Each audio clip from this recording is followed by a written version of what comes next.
Ассалаумағалейкум достар. Бүгінгі біздің бейнеролигіміз жол жүру ережелері және жүргізуші куәлігі туралы болмақ. Қашсай! Өзің қашсай!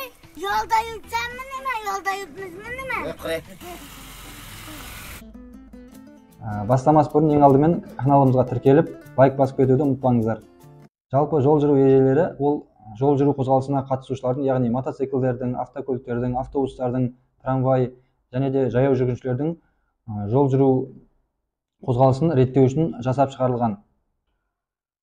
Жол жүру ережелерінің тарихына тоқталсақ, бұл ең бірінші Рим мемлекетінде пайда болған, оны Юлий Цезарь ойлап тапқан бастапқыда.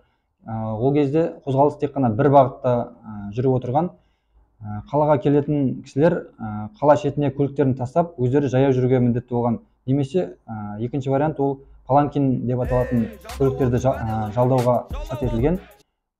Одан кейін осы ережелерді сақтау үшін белгілі бір адамдар жұмылдырылған. Олар көбінесе бұрынғы өрт сөндіруші кісілер осы қызметке тартылған. Олардың негізгі міндеттері жол жүру қозғалысына қатысатын кісілердің арасындағы кикілжіңді, төбелестерді болдырмау болып табылған.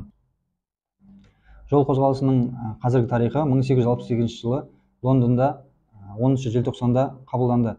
Ол кезде ең алғаш рет түрлі түсті дискісі бар семафор парламент алаңының алдында орнатылған болатын.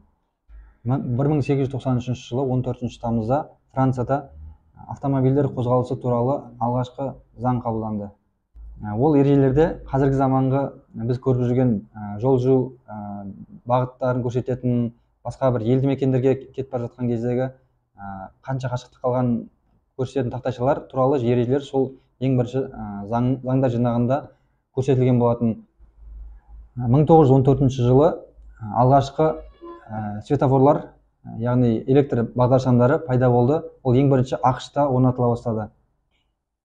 Ал 1953 жылы қазір біз зебра деп атап жүрген жаяу жүргіншілер жолағы пайда бола бастады. Статистикаға сүйенсек, қазіргі таңдағы жол ережелерін бұзудың ең көп тараған түрлері жылдамдықты арттыру, көлік тұрағына дұрыс қоймау және агрессивті көлік жүргізу болып табылады. Ендігі кезекте жүргізуші куәлігі немесе права деп айтып кетеміз ғой қазір біз. Сол туралы айтып өттік қысқаша. Жүргізуші куәліктерінің категориялары 4 топқа бөлінеді. А категориясына мотоциклдер,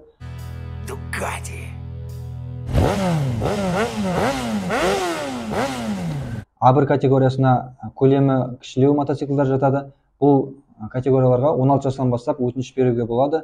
Б категориясы ол жеңіл көліктерге және сыйымдылығы 8 адамға дейінгі көліктерге арналған.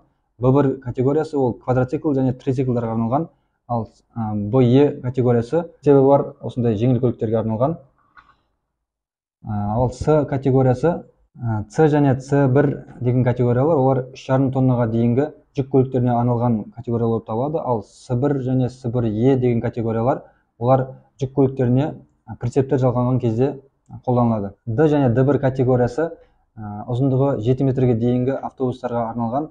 Ал Д1 және Д1Е деген категориялар, олар ұзындығы 7 метрден үлкен және де салмағы 1 тоннадан ауыр автобустарға арналған категориялар. Осының бәрін сіздерге айтып отырмын, бірақ менің өзімде көлік жүргізуші куәлігі жоқ.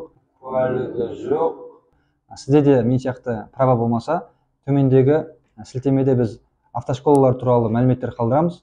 Соларға хабарласып оқып алыңыздар, права алыңыздар.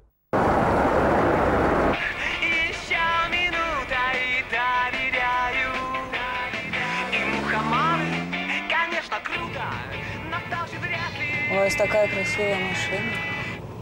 Спасибо. Это Феррари? Не, это Бентли. Никогда не слышала. Достар, видео ұнаса лайк басып, пікір қалдырып, каналымызға тіркеліп кетіңіздер. Достарыңызбен бөлісіңіздер. Келесі кездескенше сау болыңыздар.